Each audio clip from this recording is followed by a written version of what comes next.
Hello, welcome back to the Jupyter Plus.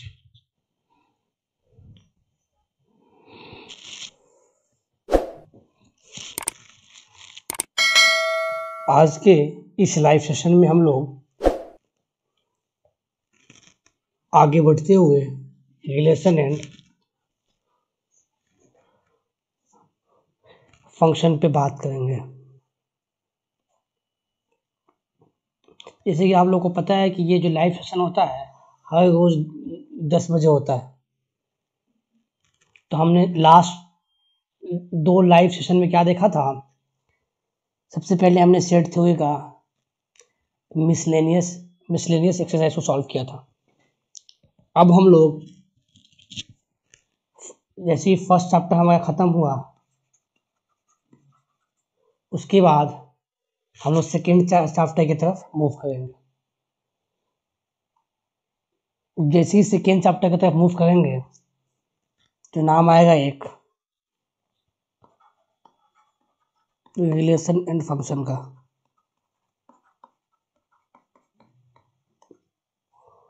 तो हम लोग रिलेशन को भी पढ़ चुके हैं और फंक्शन को भी पढ़ चुके हैं। अगर आपने नहीं पढ़ा तो मैं इसका लिंक डिस्क्रिप्शन में दे चुका हूँ, आप जाएं और पूरे एक प्लेलिस्ट बना हुआ है, पूरे प्लेलिस्ट को देखें। लगभग हमने इसे 5 लेक्चर अपलोड किया है। तो आज हम लोग 6ठा लेक्चर इसका करेंगे। तो चलिए हम लोग बिना रुके हुए वीडियो स्टार्ट करते हैं। हम लोग रिलेशन के बारे में पढ़ चुके थे।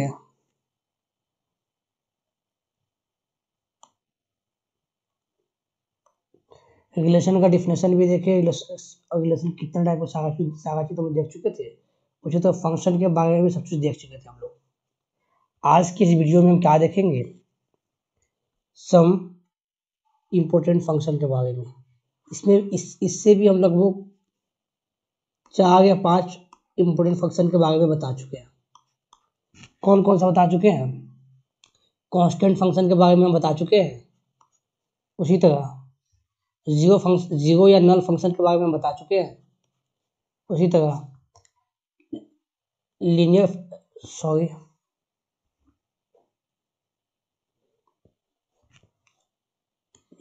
फंक्शन के बारे में हम बता चुके हैं। उसी तरह आइडेंटिटी फंक्शन के बारे में भी हम बता चुके हैं। ठीक उसी तरह मॉडुलस फंक्शन के बारे में हम लोग डिस्कस कर चुके हैं। हम लोग ये 5 फंक्शन के बारे में डिस्कस कर चुके हैं और इसके ग्राफ के बारे में हम लोग आइडिया ले चुके हैं। तो आप जाकर पीछे के प्लेलिस्ट को देख सकते हैं। तो हम लोग आज 6ठा फंक्शन के रूप में क्या पढ़ेंगे? चलिए स्टार्ट करते हैं। तो हम लोग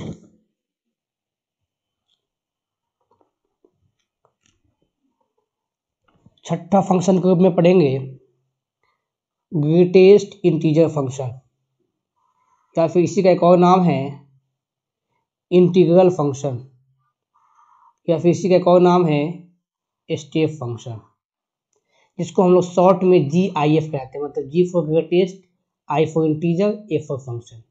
ठीक है। तो हम लोग आज 6ठे फंक्शन के रूप में किसको पढ़ेंगे? ग्रेटेस्ट इंटीजर फंक्शन को। हम देख लेते हैं कि ग्रेटेस्ट इंटीजर फंक्शन क्या होता है। कोई एक फंक्शन f है जो डिफाइंड है R से R। ठीक है।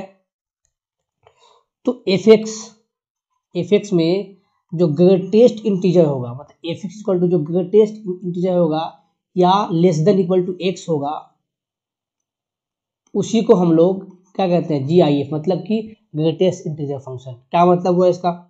इसका मतलब ये हुआ जैसे कि हमने fx इक्वल टू अगर 1.9 लिखा, कितना लिखा? 1.9। तो इसके हिसाब से क्या ग्रेटेस्ट इंटीजर? तो 1.9 में ग्रेटेस्ट इंटीजर क्या 1 आएगा। इसका मतलब ये अगर लिखते हैं ग्रेटेस्ट इंटीजर फंक्शन में 1.9, उसका मतलब 1 ही होता है।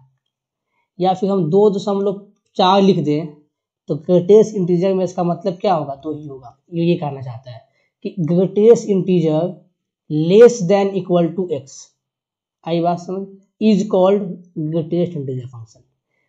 इट इज डिनोटेड बाई, ऐसे हम लोग ग्रेटेस्ट इंटीजर फंक्शन को डिनोट करते हैं। ठीक है, यहां तक हम लोग देख लिए, आगे देख लेते हैं। उस आगे ये देखते हैं, जैसे कि एग्जांपल के तौर पर हमारे पास कोई फंक्शन x दिया हुआ है, ठीक है। तो ये अगर ऐसे हम लिख दे, इसका मतलब ये क्या हुआ कि ये हमारा ग्रेटेस्ट इंटीजर फंक्शन हो गया। ठीक है, तो हमने अभी देखा कि इसमें अगर -1 से 0 तक की बात करें, मतलब -1 से लेकर 0 के बीच में बात करें, मतलब हम माइनस का 0.9 लिख दे, माइनस का 0.8 लिख दे, माइनस का 0.7 लिख दे, माइनस का 0.6 लिख दे, कुछ भी, ये सारा इसमें आएगा। इसका मतलब ग्रेटेस्ट इंटीजर फंक्शन में -1 ही होगा। इसका मतलब ग्रेटेस्ट इंटीजर फंक्शन में क्या होगा, -1 ही होगा। समझ रहे होंगे आप। ठीक उसी तरह अगर ये 0 से ले ले x और 1 के बीच में, तो इसका हमेशा 0 है। किसने बोला, greatest integer less than equal to x, मतलब कि उसके बीच में जो सबसे बड़ा इंटीजर होगा वही उसका आंसर आएगा। तो इसके बीच में बड़ा 1 तो नहीं ना जाएगा, ये तो 0.9 तक जाएगा। ऐसे कि 0 से 0.1, 0.2, 0.9 तक जाएगा, तो ये क्या होगा, इसमें ग्रेटेस्ट इंटीजर 0 ही होगा। उसी तरह जब ऐसे लिखेंगे हम तो इसका 1 होगा। समझ गए ना बात। तो इसको लिखेंगे ऐसे तो 2 होगा। मतलब कि अगर हम 5 दशमलव समथिंग कुछ भी लिख देते, इसका ग्रेटेस्ट पूछे इंटीजर क्या होगा, तो 5 होगा। 7.9 लिख दे, इसका बोला ग्रेटेस्ट इंटीजर क्या होगा, तो क्या होगा 7 होगा। आई बात समझ। तो इसी को हम लोग क्या बोलते हैं, ग्रेटेस्ट इंटीजर फंक्शन बोलते हैं। उम्मीद करते हैं आपको समझ में आया होगा। चलिए हम लोग इसके ग्राफ के बारे में बात कर लेते हैं। हम लोग इसके ग्राफ के बारे में बात करते हैं। अभी हमने देखा कि जैसे x का वैल्यू -1 से 1 के बीच में होगा, तो जैसे x का वैल्यू -1 या 0 से छोटा होगा तो ये हमेशा क्या -1 देगा, हमेशा क्या देगा -1। यहाँ आप देखिए ग्राफ में दिख रहा होगा, जैसे ही मैंने वैल्यू यहाँ पे जो -1 के सामने क्या है, यहाँ पे ये ब्लैंक किया हुआ है, -1 के सामने क्या किया है, ब्लैंक किया हुआ है, और इधर खुला हुआ है। इसका मतलब ये हुआ कि यहाँ पे, यहाँ इसका मतलब ये हुआ कि यहाँ से लेकर यहाँ तक के बीच में जितना भी होगा सारे का वैल्यू -1 आएगा। समझ गए ना। उसी तरह यहाँ पे 0 से 1 के बीच में हमें यहाँ पे क्या है, और यहाँ पे ओपन है, जैसे कि यहाँ पे क्लोज है, यहाँ पे ओपन है। मतलब कि 0 से लेकर 1 के बीच में कोई वैल्यू होगा तो 1 से छोटा भी छोटा होगा उसमें भी 0 ही आएगा। तो ठीक इसी तरह ये आया, जैसे 1 2 के बीच में 1 पे जाएगा, 2 3 के बीच में 2 पे जाएगा, 3 4 के बीच में 3 पे जाएगा, 4 5 के बीच में 4 पे जाएगा, इसी तरह इधर भी जाएगा। तो यही हमारा क्या होगा, ग्रेटेस्ट इंटीजर फंक्शन का क्या ग्राफ होगा। ठीक है, तो उम्मीद करते हैं आपको ये समझ में आ गया होगा। इसका यूज़ कहाँ होता है, जनरली इसका यूज़ होता है जैसे कि हमारे पास कोई सवाल होगा, क्वेश्चन होगा, तो आपको जैसे कि ये फंक्शन ऐसा दे देगा, बोलेगा इसका लिमिट निकालें, लिमिट में या फिर कंटिन्यूटी में या फिर इसका डेरिवेटिव में, इस 3-4 जगह पे इसका इस्तेमाल होता है। इसलिए हमने पहले ही देख लिया कि ग्रेटेस्ट इंटीजर फंक्शन क्या होता है। ठीक है, चलिए अब एक चीज और बताना चाह रहा, जैसे कि यहाँ पे क्या होता है कि जो फुल ऑफ एक्स होता है ना, ये बराबर होता है mod of x, sorry greatest function of x plus fraction of x. मतलब ये कि ये जो x है, ये x क्या होगा, ग्रेटेस्ट x का प्लस और फ्रैक्शन x का प्लस होता है। क्यों? जैसे कि यहाँ पे x के अंदर 2.9 है सपोज दैट, तो ये कितना देगा, 2 ही देगा ना, ये 2 देगा। प्लस अगर ये 2.9 है तो फ्रैक्शन में क्या देगा, 0.9 ही देगा, समझ गए ना। तो ये जोड़ के 2.9 हो जाएगा। x क्या है, x ऑलरेडी 2.9 है, तो इसको हम आगे देखेंगे। मैं थोड़ा सा आइडिया दे दिया हूँ। यहाँ पे क्या होता है कि x बराबर होता है greatest integer function plus fraction. ठीक है, तो उम्मीद करते हैं आपको ये समझ में आ गया होगा कि ग्रेटेस्ट इंटीजर फंक्शन क्या होता है। आगे बढ़ते हैं हम लोग। हमारे पास अगला है फंक्शन एक 7 नंबर में, इसके बारे में पढ़ेंगे हम लोग, सिग्नम फंक्शन। सिग्नम फंक्शन क्या होता है, हम लोग देखते हैं सिग्नम फंक्शन क्या होता है।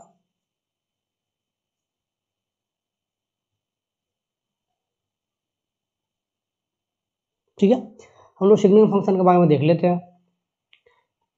बोलता है कि the function F define by, the function F define by कैसा कि एफ एक्स बराबर mod x divided by x है, अगर एक्स जीरो नहीं है तो, एक्स जीरो नहीं है तो, और जैसे ही एक्स जीरो हो रहा है तो ये जीरो हो जाएगा। इसी को हम लोग क्या बोलते हैं, is called the signum function. इसी को हम लोग सिग्नम फंक्शन कहते हैं। मतलब इसको यहाँ पे हम ऐसे लिख लेते हैं कि एफ एक्स बराबर अगर mod x divided by x है और यहाँ एक्स जीरो नहीं है और एक्स अगर जीरो है तो ये जीरो है, इसी को हम लोग क्या बोलते हैं, इसी को हम लोग बोलते हैं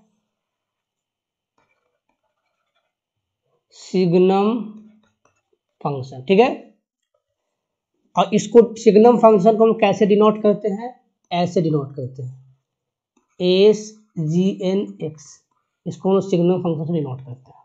यहाँ पे लिख लेते हैं एस जी एन एक्स बराबर एफ एक्स। हम लोग इसी को ऐसे लिख सकते हैं, कैसे, देखो यहाँ पे मैंने अगर x को, जैसे कि मैं mod of x divided by x को, अगर x को मैं जीरो से भगा लेता हूँ, इसका मतलब x पॉजिटिव होगा। ऐसे ही x पॉजिटिव होगा मतलब ये x में खुलेगा और ये x हो जाएगा, x की पावर x के पावर 1 हो जाएगा, मतलब ये कट के 1 हो जाएगा। इसका मतलब क्या हुआ कि जैसे ही x पॉजिटिव लेंगे f, तो ये मेरा क्या हमेशा 1 आएगा। ठीक है, उसी तरह अगर मैं x को निगेटिव ले लिया तो मॉड खुलेगा तो माइनस ऑफ मॉड खुलेगा, डिवाइडेड बाई x, तो ये माइनस का 1 हो जाएगा। इसका मतलब जैसे x को निगेटिव लेंगे ये हमेशा -1 हो जाएगा, उसने x जीरो पे जीरो दे रखा है। तो इसका मतलब ये हुआ कि हम लोग सिग्नम फंक्शन को ऐसे भी लिख सकते हैं। ठीक है, तो हमारा सिग्नम, हमने सिग्नम फंक्शन का 2 रूप देखा, ये पहला और दूसरा ये। ठीक है, अब हम लोग सिग्नम फंक्शन का क्या करते हैं, ग्राफ देख लेते हैं। तो ग्राफ देखने के लिए हम क्या करते हैं, ये वाला पोर्शन को थोड़ा मिटाते हैं। ठीक,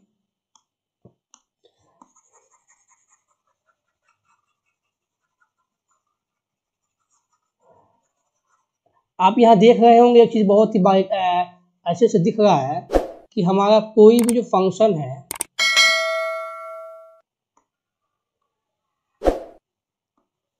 जैसे कि यहाँ पे देखिए बोलता है कि x अगर जीरो है, यहाँ पे x जीरो होता है, क्या करते हैं हम यहाँ से कलर बदल लेते हैं। जैसे वो बोलता है कि x जीरो है तो यहाँ पे x जीरो होगा, तो यहाँ पे x जीरो y दोनों जीरो होता है, तो ये बोलता है कि x जीरो है तो जीरो है, मतलब यहाँ पे जाएगा। तो यहाँ पे हम क्या कर दिए, क्लोज कर दिए। जैसे ही बोलता है कि x अगर जीरो से बड़ा है, मतलब x जैसे ही यहाँ से मूव करना इधर स्टार्ट करेगा, मतलब थोड़ा सा हल्का जाएगा तो कहाँ चला जाएगा, ये 1 पे चला जाएगा। आई बात समझ। और जैसे ही 1 पे जाएगा इसका मतलब क्या, और जैसे ही हम बढ़ते चले जाएंगे, x 0.1 2 3 4 ऐसे बढ़ते चले जाएंगे, तो ये 1 ही आ रहा है। क्या आ रहा है, 1 ही आ रहा है, समझे, मेरा 1 ही आ रहा है। और जैसे ही हम x जीरो से छोटा लेते हैं, मतलब कि इधर इधर की तरफ जाते हैं, तो ये मेरा क्या हो जाता है, -1 हो जाता है। देख सकते हैं कि हमेशा -1, तो इसका मतलब क्या हुआ, ये इधर ये हम लोग का क्या होगा, यहाँ पे ये ओपन हो जाएगा, यहाँ भी ये ओपन हो जाएगा। क्यों? क्योंकि 0 पे तो 0 आ रहा है, और ऐसे 0 से बढ़ गए हैं तो ये 1 आ जाएगा, 1 हमेशा आएगा। और ये तो 0 छोटा लेंगे तो ये भी क्या हमेशा -1 आएगा। इसका मतलब ये होगा कि 0 पे ये वाला ओपन हो जाएगा, मतलब यहाँ भी ये भी ओपन हो जाएगा, और 0 पे ये वाला क्लोज हो जाएगा। यही हम लोग का ग्राफ हो गया किसका, यही हम लोग का ग्राफ किसका हो गया, सिग्नम फंक्शन का। ठीक है, इसको हम ऐसे भी लिखते हैं HGN(x).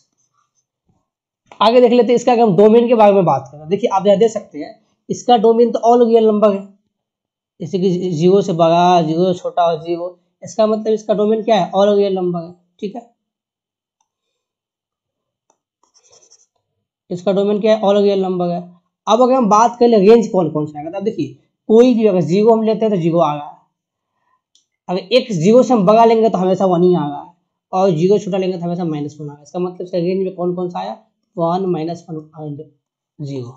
तो इसके रेंज में 3 एलिमेंट आ गए, 0 -1 1। ठीक है, तो उम्मीद करते हैं आपको सिग्नम फंक्शन भी समझ में आया होगा। इसका भी इस्तेमाल कहाँ होता है, जैसे हम पढ़ेंगे क्या भाई, जैसे पढ़ेंगे लिमिट के बारे में, जैसे ये पढ़ेंगे कंटिन्यूटी के बारे में, ऐसे ही पढ़ेंगे हम डेरिवेटिव के बारे में। तो ये फंक्शन हमारे पास सिग्नम फंक्शन बार बार आएगा कि सिग्नम फंक्शन का लिमिट एग्जिस्ट करता है या नहीं करता है, उसका वो कंटिन्यूअस होता है कि नहीं होता है, और डेरिवेटिव होता है कि नहीं होता है।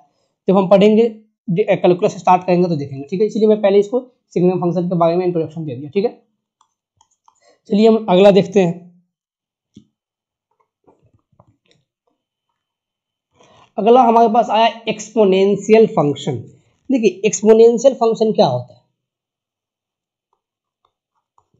एक्सपोनेंशियल फंक्शन का मतलब होता है कि किसी कांस्टेंट के पावर में x। समझ गए बात, तो यहाँ पे कुछ भी होगा उसके पावर में x होगा, वो क्या कहलाएगा, एक्सपोनेंशियल फंक्शन।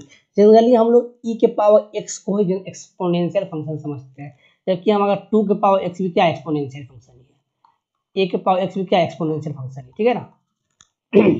चलिए तो हम इसको समझते हैं, एक्सपोनेंशियल फंक्शन क्या का अच्छा समझते हैं कि यहाँ पे है कि इफ क्या,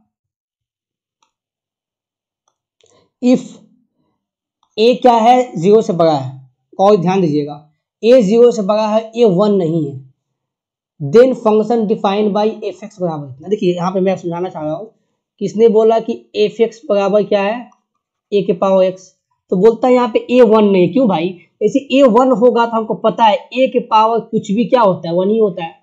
इसका मतलब ये फंक्शन कितना, 1 हो जाएगा। ऐसे फंक्शन ये 1 हुआ, इसका मतलब क्या हुआ, कांस्टेंट फंक्शन हो गया, क्योंकि f(x) बराबर कोई भी नंबर क्या होता है, कांस्टेंट फंक्शन होता है। इसीलिए यहाँ मना कर दिया स्ट्रिक्टली, क्या यहाँ पे x क्या होना चाहिए, सॉरी a क्या होना चाहिए, 1 नहीं होना चाहिए। तो a पॉजिटिव होना चाहिए, मतलब 0 से बड़ा होना चाहिए। Then function defined by f(x) बराबर a के पावर x, और x क्या है, x है रियल नंबर, तो इसी को हम कॉल्ड एक्सपोनेंशियल फंक्शन कहते हैं। अभी बताया ना मैं कि a के पावर x को एक्सपोनेंशियल फंक्शन कहते हैं। a कुछ भी हो सकता है, पर जनरली बच्चे समझते हैं कि e के पावर x को एक्सपोनेंशियल फंक्शन कहते हैं। ठीक है, तो यहाँ पे आपको कंफ्यूजन क्लियर हो गया होगा। आगे बढ़ते हैं, विथ बेस a, यहाँ पे बेस a है, फिर बोलता है y इक्वल टू a का पावर x डिफाइन करता है, जैसा जहाँ पे y 0 से इनफिनिटी बिलोंग करता है। ठीक है, रियल नंबर। अब हम समझते हैं कि यहाँ पे कितने, यहाँ पे 2 केस बनेंगे। 2 केस क्या क्या बनेगा, देखिए पहला केस ये वाला बनेगा कि हमारा y इक्वल टू जो a के पावर x है, यहाँ पे a 1 से बड़ा होगा, और दूसरा केस ये बनेगा y इक्वल टू a के पावर x, यहाँ पे 0 से 1 के बीच में मेरा a होगा। ठीक है, तो पहला केस में देखिए, पहला केस में मैं, अगर हम ग्राफ की बात कर लेते हैं, पहला केस में क्या होगा, क्यों, और 1 पे क्यों नहीं होगा, अब यहाँ से ये भी देख सकते हैं, क्योंकि मैंने बताया कि आइडेंटिटी हो जाएगा तो ये बात ही खत्म हो जाएगा। अच्छा, वैसे मैं समझता हूँ, यहाँ मैं देखता हूँ कि a का वैल्यू में 1 से बड़ा लिया, तो जैसे a का वैल्यू 1 से बड़ा, 2 कुछ भी ले ले, तो यहाँ पे आप x क्या लेंगे, रियल नंबर लेंगे। तो यहाँ पे जो x रियल नंबर, आप क्या कोई भी रियल नंबर ले सकते हैं। तो इसके अगर हम ग्राफ के बारे में बात करें कि a के पावर x है और a का वैल्यू 1 से क्या है a का वैल्यू 1 से बड़ा है, तो जैसे अगर ऐसा होगा तो यहाँ पे आप देखिए, जैसे मैं x को 0 डालूंगा, ऐसे ही मैं यहाँ पे देखा कि x को मैंने 0 डाला तो y क्या हो गया, 1 हो जाएगा ना। x को 0 डाला तो y में 1 हो जाएगा। तो मैं एक चीज देखा कि मैं यहाँ पे इस वाले पोर्शन पे मेरा 0 x0 और y1 आ रहा है यहाँ पे, ठीक है। अब आगे देख लेते हैं, जैसे हम वैल्यू अगर थोड़ा सा इंक्रीज करते हैं तो हम इंक्रीज करेंगे तो देखेंगे ऐसा कि ये वाला ऐसा ग्राफ बन रहा है।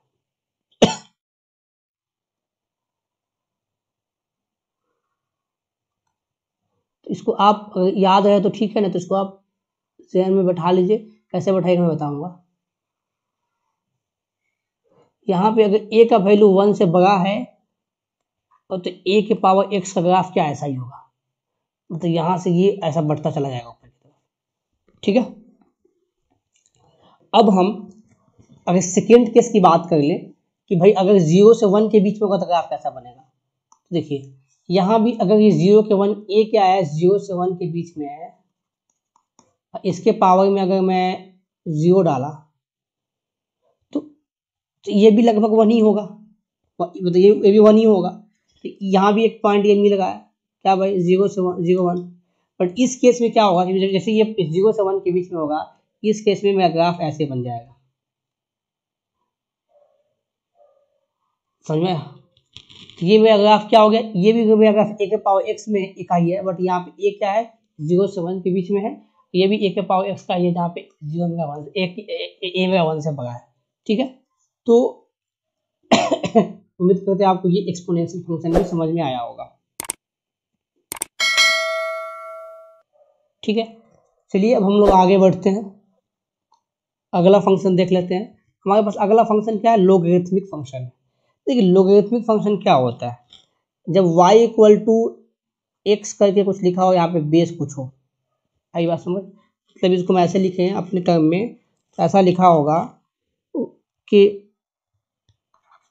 y equal to log a x, ऐसा लिखा होगा, इसी को हम लोग बोलते हैं लोगरिथमिक फंक्शन, ठीक है। तो यहाँ भी जैसे हम जस्ट अभी पहले एक्सपोनेंशियल वाला केस देखा था, यहाँ भी सेम उसी का रिपीटेड होगा। यहाँ भी ये जो वैल्यू होता है ये ए पे डिपेंड करता है। किस पे डिपेंड करता है, ए पे डिपेंड करता है। कैसे, जैसे आपने पढ़ा होगा log 10 बेस के बारे में, फिर आपने पढ़ा होगा ln के बारे में। तो जब ये बेस ई होता है तो हम लोग उसको ln बोलते हैं, log 10 बेस होता है तो उसको log 10 बोलते हैं, ठीक है। उसी तरह यहाँ पे ए पे ए जो होगा अगर 1 से बड़ा होगा तो एक केस बनेगा, उसी तरह अगर ए 0 से बड़ा और 1 छोटा होगा तो एक केस बनेगा। यहाँ ए 1 पे क्यों नहीं डिफाइंड होगा, तो आप देख सकते हैं जैसे हम 1 लेंगे तो ये फंक्शन क्या होगा, अनडिफाइंड हो जाएगा, इसीलिए हम वहाँ 1 नहीं लेते, ठीक है। अब हम पहला केस देखते हैं कि y equal to log a x में, और log a x a base है और ए का वैल्यू 1 से बड़ा है, तो इस कंडीशन में मेरा ग्राफ कैसे बनेगा। ऐसे ही मैं यहाँ पे ए का वैल्यू 1 से बड़ा लिया, एक्स क्या यहाँ पे एक्स भी मुझे रियल नंबर लेना पड़ेगा, बट एक्स यहाँ मुझे क्या पॉजिटिव रियल नंबर लेना पड़ेगा, ठीक है। और यहाँ पे ये भी कह सकते हैं कि एक्स में क्या होना चाहिए एक्स मेरा पॉजिटिव रियल नंबर होना चाहिए। तो अगर यहाँ पे हम वैल्यू चेंज करते जाएं तो किस वैल्यू पे, अगर मैं x को a के बराबर कर दिया, मतलब x बराबर में a कर दिया, तो यहाँ पे क्या बन जाएगा, ये वाला 1 बन जाएगा ना 1। तो इसका मतलब ये हुआ कि, या फिर इसको ऐसे भी कर सकते हैं, कैसे देख लीजिए, मैंने ये लिखा कि log ऑफ a के पावर x 0 होगा, मतलब y 0 होगा। तो यहाँ पे ऐसे लिख सकते हैं कि a के पावर 0, a को इधर भेजेंगे तो a का पावर 0 हो जाएगा, ये 1 होता है, मतलब कि x बराबर 1 पे y क्या हो जाएगा 0 हो जाएगा, x बराबर 1 पे y 0 हो जाएगा, मतलब कि x 1 यहाँ होगा, x 1 y 0 यहाँ होगा। हमें तो एक चीज़ समझ में आया कि ग्राफ का एक पॉइंट यहाँ पे होगा। उसके बाद हम देखते हैं, जैसे कि हम यहाँ पे वैल्यू अगर हम रखेंगे तो ये वाला वैल्यू मेरा क्या ऐसे एक्स का वैल्यू थोड़ा थोड़ा बढ़ाएंगे तो यहाँ पे ये वैल्यू ऐसे बढ़ता चला जाएगा, ठीक है। और ये ऐसा, ये और ऐसे चला जाएगा। ये मेरा ग्राफ किसका हो गया, y equal to log x का, यहाँ पे a का वैल्यू 1 से बड़ा है, ठीक है। उसी तरह अगर यहाँ पे हम ऐसा देख ले, इस वाले को मिटा लेते हैं, उम्मीद करते हैं आपको समझ में आया होगा। अगला देख लेते हैं, यहाँ पे देखते हैं कि लॉग ए एक्स इसका वैल्यू, तो यहाँ पे हमें देखा a का वैल्यू क्या है, 0 से 1 के बीच में। तो अगर यहाँ पे मैं y 0 लिया, यहाँ भी y जैसे मैं 0 लूंगा तो ये a के पावर 0 बन जाएगा। तो यहाँ से भी x 1 आया, तो यहाँ से भी सेम x 1 पे y क्या आ गया, 0 आ गया। जब इसकी हम ग्राफ की बात करेंगे तो यहाँ भी एक चीज मेरा कॉमन आया, क्या, x 0 पे सॉरी x y 0 पे x मेरा 1 आ गया, ठीक है।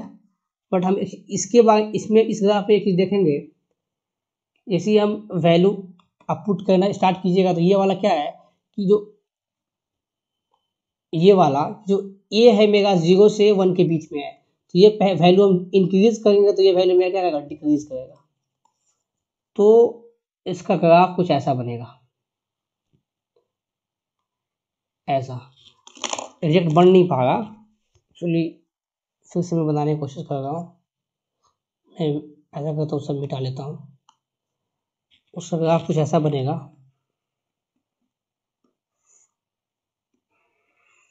कैसे ऐसा ग्राफ बनेगा, ये वाला पॉइंट 1 0 हो गया, ठीक है। ये मेरा ग्राफ किसका हो गया, y equal to log x a का, जहाँ a का वैल्यू 0 से बड़ा और 1 छोटा होगा। एक ग्राफ ऐसा बनेगा, ठीक है, ये भी 0 1 होगा। और ये मेरा ग्राफ किसका होगा, लॉग एक्स ए का, जहाँ a का वैल्यू 1 से। तो ये मेरा केस 1 बन गया, मेरा केस 2 बन गया, ठीक है।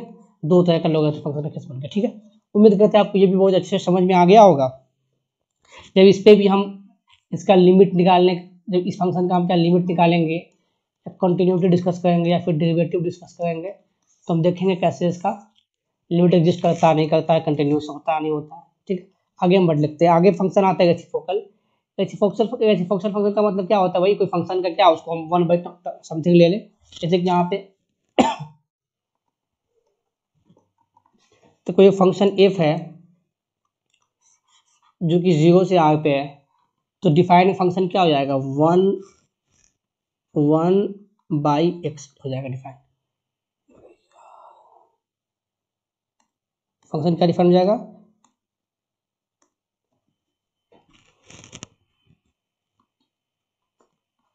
1 बाई एक्स।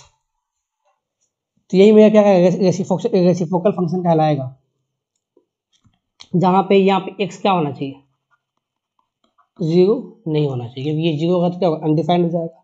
तो इसी को हम लोग क्या बोलते हैं, इसी को हम लोग बोलते हैं रेसिप्रोकल फंक्शन, ठीक है। अगर हम इसकी डोमेन के बारे में बात करें तो डोमेन क्या होगा, यहाँ पे x के अंदर हम ऑल रियल नंबर डाल सकते हैं एक्सेप्ट 0, क्योंकि 0 पे क्या आ जाएगा, ये अनडिफाइंड आ जाएगा।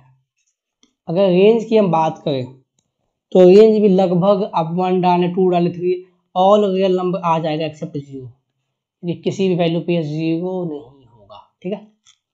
करीब 0 करीब हो सकता है बट 0 नहीं होगा। ये मेरा डोमेन की बात करें तो ये मेरा डोमेन हो गया, और ये मेरा रेंज हो गया, ठीक है। चलिए हम इसका डोमेन रेंज इसलिए देख लीजिए, जब आगे मैं पढ़ूंगा, जब मैं इनक्वालिटी पढ़ाऊंगा तो उसमें इसका बहुत इस्तेमाल होगा, ठीक है। चलिए हम लोग अगला फंक्शन देख लेते हैं। अगला फंक्शन है भाई principal of square root function. मतलब ये कि जैसे कि कोई फंक्शन रूट एक्स के अंदर दिया होता है तो उसी के बारे में पढ़ो। यहाँ बोलता है if x is not negative real number, मतलब ये वाला नेगेटिव होना चाहिए, ऐसा नॉन नेगेटिव होना चाहिए, मतलब ये वाला नेगेटिव नहीं होना चाहिए। आई बात समझ, क्योंकि जैसे रूट के अंदर नेगेटिव आएगा तो वो वाला कॉम्प्लेक्स फंक्शन होता है, जब हम कॉम्प्लेक्स फंक्शन पढ़ेंगे इसके बारे में डिस्कस करेंगे। तो then root x denote the non negative square root of principal square root x, then function f defined by f x बराबर रूट एक्स। इसी को हम लोग क्या बोलते हैं, तो स्क्वायर रूट फंक्शन। जहाँ एक्स का वैल्यू 0 या 0 से बड़ा होना चाहिए, एक्स 0 या 0 से बड़ा, नेगेटिव नहीं होना चाहिए। इसी को हम लोग प्रिंसिपल स्क्वायर रूट फंक्शन कहते हैं। मतलब कोई भी function f x equal to root x दे दिया, जहाँ पे एक्स को हम क्या बोल दिया, 0 या 0 से बड़ा है, मतलब नेगेटिव नहीं होना चाहिए, इसी को हम बोलेंगे प्रिंसिपल स्क्वायर रूट फंक्शन। ठीक है, अब हम आगे बढ़ते हैं। अगर हम इसके भी अगर डोमेन के बारे में बात करें, हम सबको डोमेन के बारे में बात इसलिए करें क्योंकि जब इनक्वालिटी पढ़ेंगे तो वहाँ इसका इस्तेमाल या इसका यूज होगा। इसके डोमेन के बारे में बात करें तो बताइए, यहाँ पे f x equal to root x है, तो इसमें एक्स का वैल्यू कौन कौन सा पुट हो सकता है? सिंपल सी बात है, पॉजिटिव रियल नंबर। समझ में आता है? पॉजिटिव रियल नंबर क्या लिखते हैं हम लोग, 0 से इन्फिनिटी, जानते ही हैं आप लोग। अगर हम रेंज की बात करें तो रेंज में भी क्या होगा, सेम होगा, पॉजिटिव रियल नंबर आएगा, है ना। इसको भी हम 0 से इन्फिनिटी लिखते हैं। ठीक है, तो उम्मीद करते हैं आपको ये भी स्क्वायर रूट फंक्शन भी समझ में आ गया होगा। अगला हम फंक्शन देख लेते हैं। हम 10 फंक्शन के टाइप खत्म कर लेते हैं, तो उसके बाद कल से हम फंक्शन के कुछ मिसलेनियस एक्सरसाइज को सॉल्व करेंगे, 11th ट्वेल्थ दोनों को मिलाकर। उसके बाद तब हम लोग इनक्वालिटी को स्टार्ट करेंगे। ठीक है, चलिए, या फिर जो भी अगला चैप्टर होगा उसको स्टार्ट करेंगे। आज हम अभी देख लेते हैं पॉलिनोमियल फंक्शन क्या होता है। देखिए, पॉलिनोमियल फंक्शन होता है, जैसे कोई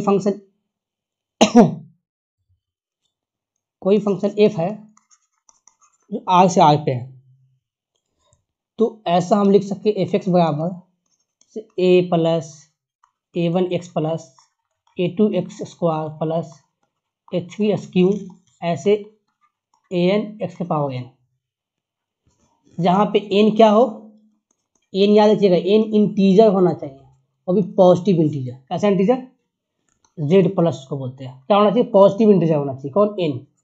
तो ये मेरा क्या कहलाएगा, पॉलिनोमियल फंक्शन कहलाएगा। मतलब जैसे कि यहाँ पे मैं ऐसे लिख दिया 1 plus 2x plus 3x square, तो ये क्या है, मैं पॉजिटिव इंटीजर आ गया ना, तो ये मेरा पॉलिनोमियल फंक्शन हो गया। बट यहाँ पे मैं ऐसा लिख दूँ कि 1 प्लस 2x के पावर -3, तो ये मेरा पॉलिनोमियल फंक्शन नहीं हुआ। या फिर मैं ऐसे लिख दूँ कि 1 प्लस 2 रूट एक्स, ये भी मेरा पॉलिनोमियल फंक्शन नहीं, क्योंकि यहाँ पे x के पावर क्या बोला, इंटीजर होना चाहिए, पॉजिटिव इंटीजर। बात समझ आ गई ना। तो ये मेरा पॉलिनोमियल फंक्शन है, ये मेरा नहीं है, ये भी मेरा नहीं है। क्यों नहीं है भाई, कि x के पावर में इंटीजर नहीं है, यहाँ भी x के पावर में इंटीजर नहीं है। तो उम्मीद करते हैं आपको पॉलिनोमियल फंक्शन भी समझ में आ गया होगा। पॉलिनोमियल फंक्शन भी आपको समझ में आ गया होगा। ठीक है, अगला हम देख लेते हैं रेशनल फंक्शन। रेशनल फंक्शन बोलते हैं कि अगर जैसे कि अगर कोई दो फंक्शन है एफ एक्स 2x प्लस 3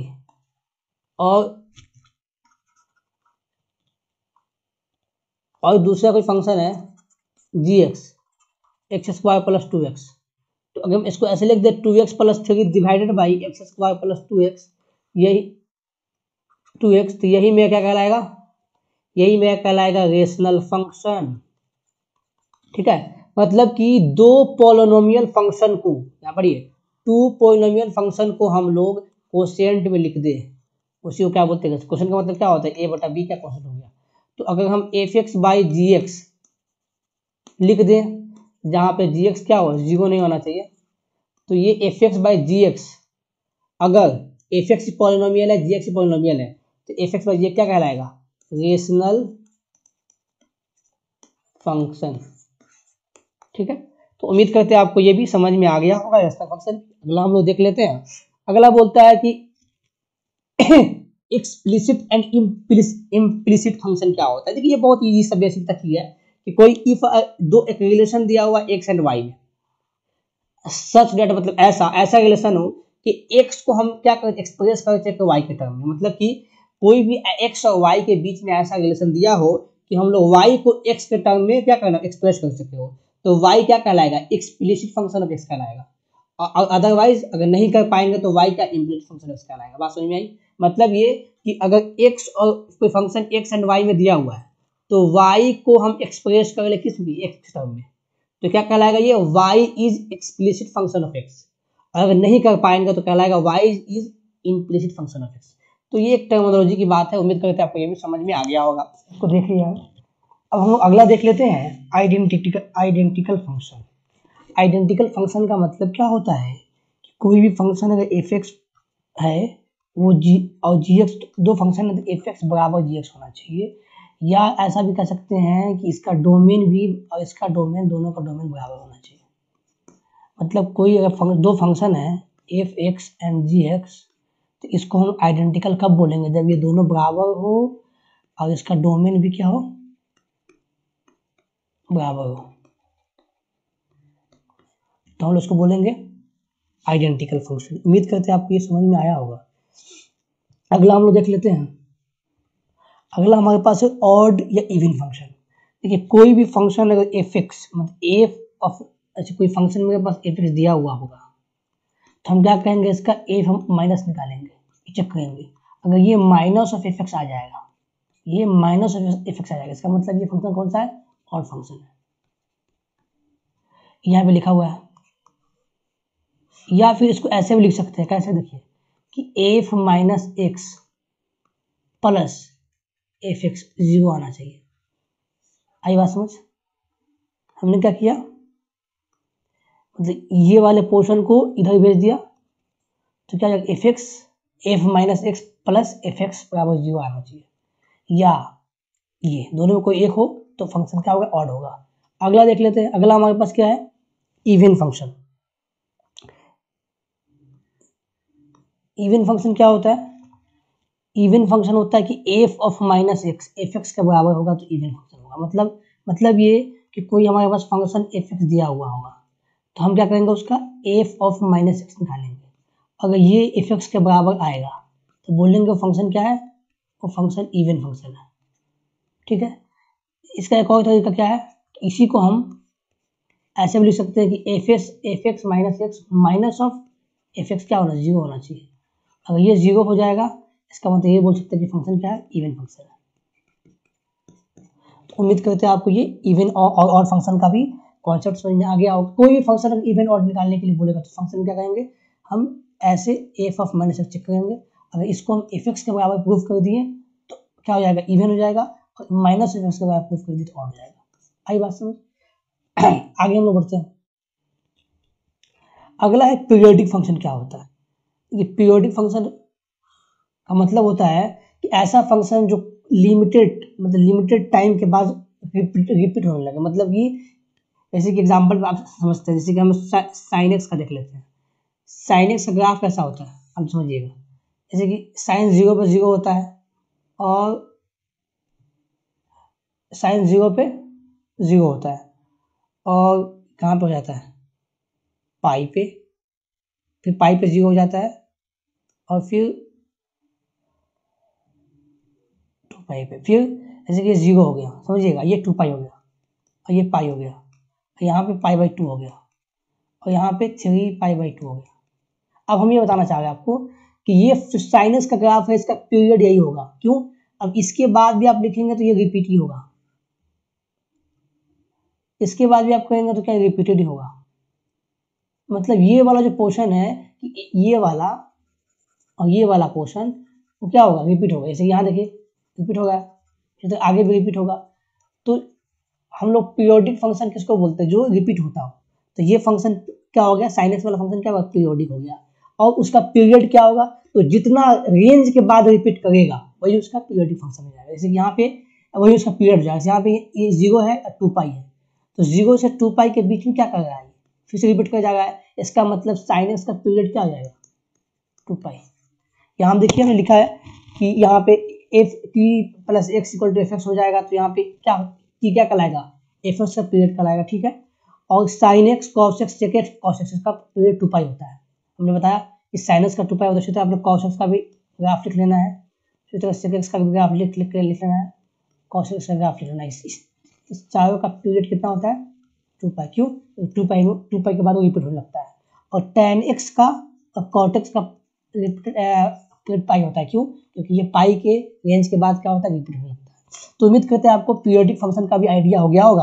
अब हम आगे देख लेते हैं। अगला हमारे पास आता है इनवर्स फंक्शन, कि किसी फंक्शन का इनवर्स कैसे निकालें। जैसे फंक्शन में एफ एक्स दिया हुआ है तो हमें इसका इनवर्स निकालना होगा।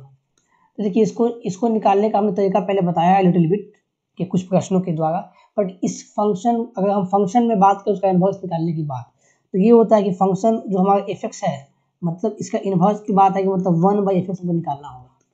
इसको हम ऐसे भी लिखते हैं, ठीक है। तो ये निकालने की बात आई तो ये निकालने का कई रूल होता है, हम जो क्वेश्चन देखेंगे तो उसके हिसाब से सॉल्व करेंगे। बट हमें एक आइडिया देना था कि इन्वर्स का मतलब जैसे फंक्शन एफ एक्स है तो ये एफ एक्स क्या जीरो नहीं होना चाहिए, ये एफ एक्स क्या है जीरो नहीं होना चाहिए, जीरो के अलावा कुछ भी हो सकता है, तो इसका इन्वर्स हम लोग निकाल सकते हैं। आई बात समझ कि कोई फंक्शन अगर जीरो नहीं है तो उसका हम इन्वर्स निकाल सकते हैं। अब कैसे निकालेंगे उसका बहुत सारे मेथड देखेंगे, ठीक है। या फिर ऐसा भी होता है कि कोई फंक्शन आपको हमको दे देगा तो बोलेगा ये फंक्शन इन्वर्सिबल है कि नहीं है, तो हमको उस फंक्शन के बारे में चेक करना पड़ेगा कि किस किस पॉइंट पे जीरो हो गया है। तो जिस पॉइंट पे जीरो होगा, इस पॉइंट पे जीरो होगा, वो उस पॉइंट पे क्या होगा, फंक्शन एग्जिस्टिंग नहीं, इन्वर्स नहीं हो पाएगा। चलिए ऐसा पॉइंट लेंगे इस पॉइंट पे जीरो नहीं हो, ठीक है ना। चलिए हम उम्मीद करते हैं आपको अभी तक का जो भी हमने बताया सब इम्पोर्टेंट फंक्शन के बारे में आपको अच्छे से समझ में आया होगा। हम लोग लगभग रिलेशन, फंक्शन और थ्योरम खत्म कर चुके हैं। अब हम लोग कुछ एक्सरसाइज को सॉल्व करेंगे, उसके बाद हम लोग नेक्स्ट चैप्टर पे मूव करेंगे। अगर आपको ये वीडियो पसंद आया तो आप वीडियो को लाइक कर लीजिए, अपने दोस्तों में शेयर कीजिए, और इस तरह की इन्फॉर्मेटिव वीडियो आपको परमानेंटली एनसीईआरटी की बेसिस पर आती रहेगी। तो आप ऐसा कीजिए, चैनल को अभी तक अपने सब्सक्राइब नहीं किया है तो चैनल को सब्सक्राइब कर लीजिए और बेल घंटे का बटन भी दबा लीजिए, ताकि आपको जैसे ही वीडियो अपलोड हो या लाइव हो तो आपको नोटिफिकेशन मिल जाए। Thank you.